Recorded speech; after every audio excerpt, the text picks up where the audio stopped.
La boxe, c'est ce qui m'a permis de rester debout et d'avoir envie d'avancer, d'avoir envie de me battre pour remonter, pour me sentir mieux.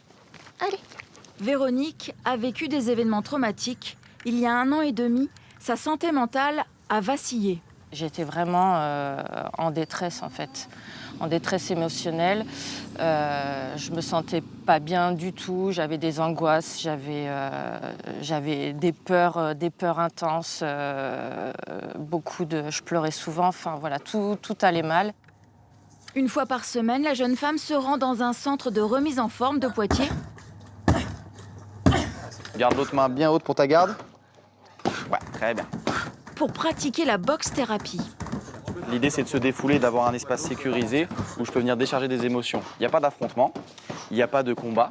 C'est qu'avec un coach ou sur le sac et c'est que des séances encadrées. Le centre a lancé ses séances de boxe en solo il y a 5 ans. Ses coachs accompagnent différents publics. Fais-la pas trop tourner, fais-la pas trop tourner.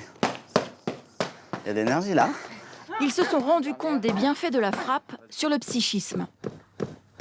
De séance en séance, on s'est aperçu qu'il y avait des mots qui avaient envie de sortir. Et puis nous, on a décidé de vraiment se concentrer sur ça pour vraiment aider à la parole, parce qu'il y a beaucoup de personnes qui sont isolées, qui sont victimes de burn-out avec le travail ou de la dépression, qui ont des troubles psychiques. Et ça les aide énormément. Et on travaille en parallèle avec des psychologues, des psychiatres. Allez, tu m'en fais 10 rapides?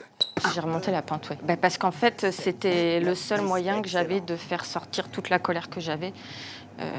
Là, au moins, je pouvais frapper comme je voulais, je pouvais parler aussi quand ça allait pas. La boxe thérapie à Poitiers a déjà aidé 500 personnes à se sentir mieux.